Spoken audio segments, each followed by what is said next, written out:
Ariadna Tobar Ramírez, abogada, magíster en Derecho, es consultora en el Instituto O'Neill de Derecho de la Salud Nacional y Global, con experiencia en entornos alimentarios saludables y salud y derechos sexuales y reproductivos. Uno de los grandes problemas que está enfrentando la región de América Latina y el Caribe es el cambio en el impacto que tienen las dietas en los derechos de la población. Me refiero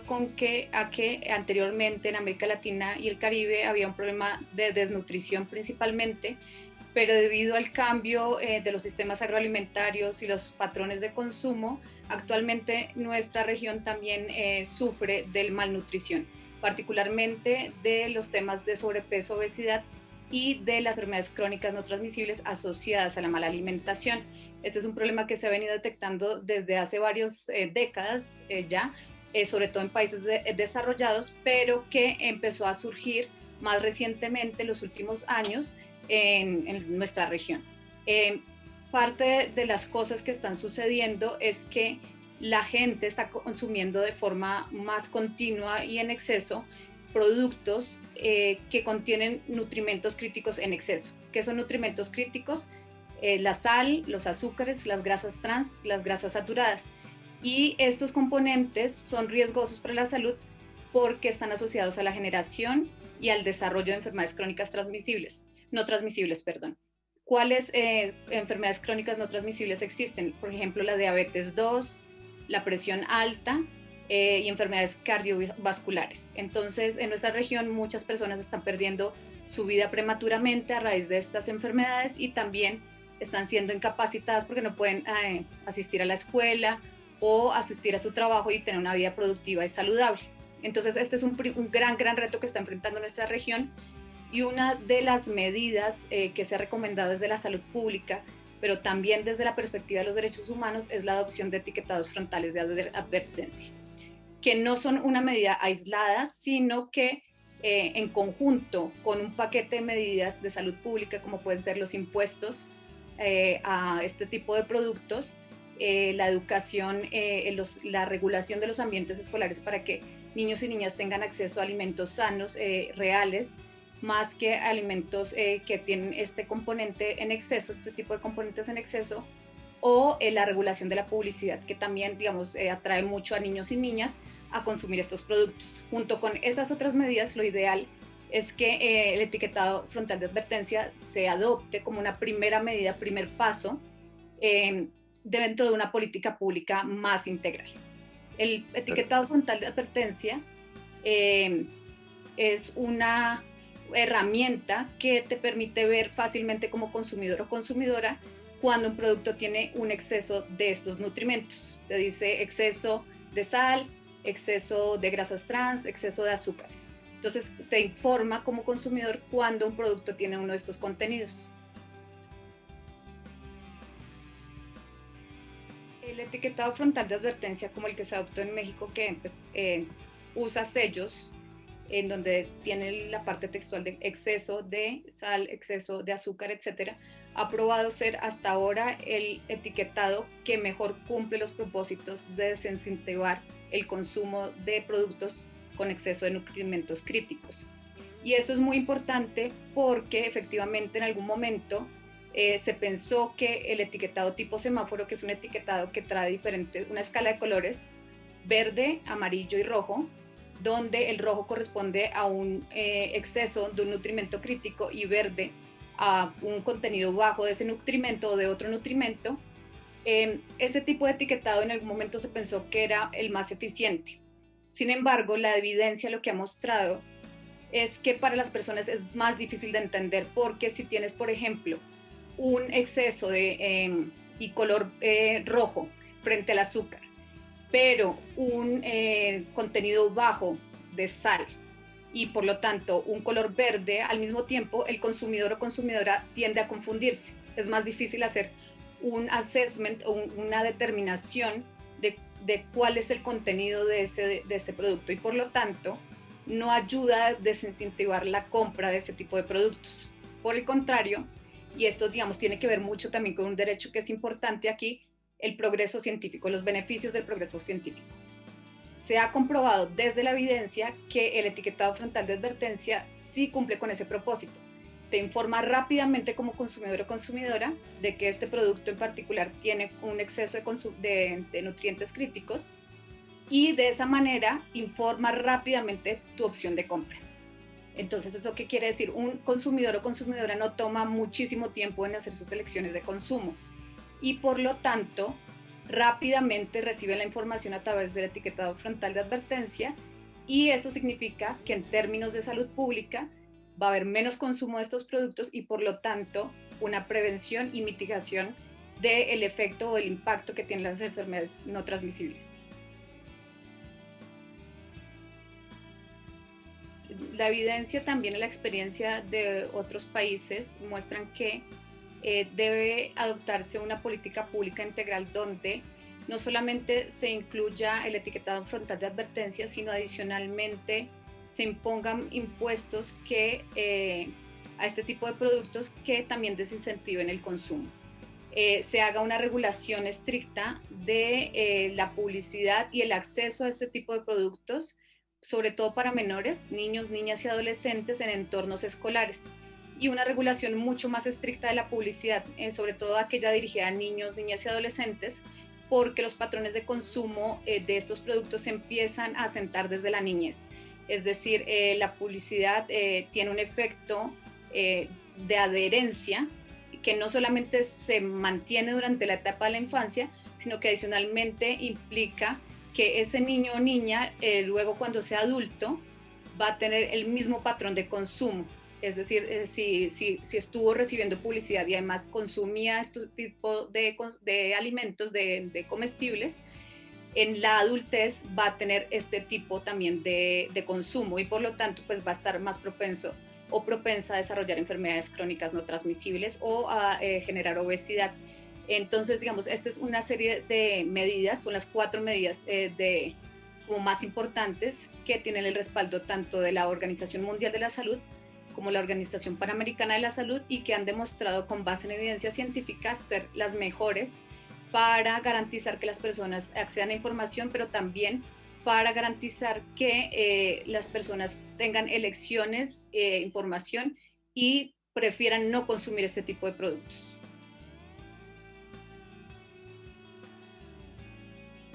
En este caso, y en el marco del Derecho Internacional de los Derechos Humanos, aunque los principales responsables en materia de derechos humanos son los estados, y son los estados son los que tienen que velar principalmente por garantizar la salud, el derecho a la alimentación adecuada, la información de todas las personas, las empresas tienen un rol en garantizar también los derechos humanos en el sentido de comportarse de modo tal que no incrementen los riesgos o pongan en riesgo los derechos humanos de las personas. Y allí es muy importante conectar con 2 cosas. Primero, que efectivamente la evidencia muestra que cuando se implementan etiquetados frontales de advertencia, como en el caso chileno, la evidencia mostró que, primero que nada, la economía no sufrió. Sí hay un decrecimiento del consumo de productos con nutrimentos críticos, y esto ha impulsado a muchas empresas en Chile, por ejemplo, a reformular el contenido de sus productos para hacerlos más saludables. Entonces es un incentivo para regenerar, reformular sus productos por un lado, y por el otro, usualmente las empresas arguyen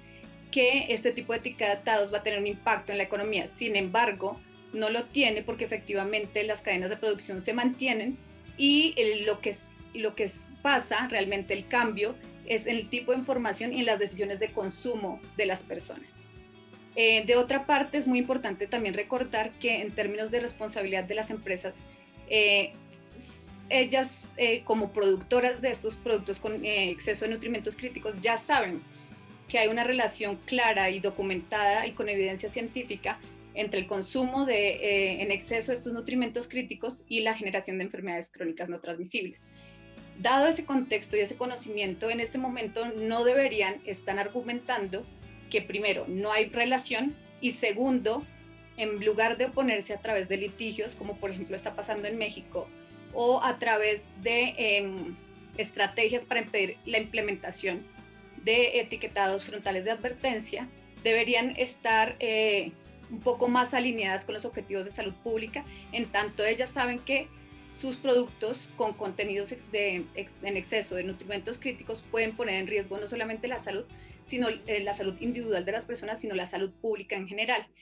Su comportamiento debería ser distinto y por supuesto que no se les está pidiendo que dejen de lado su interés privado, pero que sí dejen de atacar de forma ilegítima medidas que tienen un fin legítimo. En este sentido es muy importante lo que dijo el relator especial sobre el derecho a la salud de Naciones Unidas recientemente acerca de la responsabilidad que tienen las empresas en no tratar de utilizar estrategias para diluir o para debilitar estrategias de salud pública. Eso es muy importante. Y el otro punto que también aquí quiero como resaltar es que esta evidencia sobre el etiquetado frontal de advertencia que habla acerca de su efectividad es una evidencia que se basa en estudios científicos sin conflicto de interés. ¿Qué quiere decir esto? Un estudio científico sin conflicto de interés es aquel que se produce con base en el método científico, con rigurosidad científica, pero que también no está mediado, direccionado o financiado por un interés privado o económico. Y en ese sentido, el Comité de Derechos Económicos, Sociales y Culturales ha sido muy claro en señalar que la evidencia que está dirigida, financiada o direccionada por la industria, por ejemplo, de alimentos, que tiene un interés económico en que no se cumplan determinadas medidas, debería descartarse por ser parte de evidencia con conflicto de interés. Entonces hay muchas industrias alimentarias que están generando supuesta evidencia, pero esa evidencia realmente no es confiable porque no fue producida sin conflicto de interés. Y esta parte también es muy importante, ¿no? Hay que tratar de mantener la independencia de estos estudios científicos y que el Estado tome sus decisiones, los estados, distintos estados tomen sus decisiones con base en evidencia científica libre de conflictos de interés. La evidencia que presenta la industria no cumple con esos requerimientos y por lo tanto no puede ser tomada como la base de políticas públicas.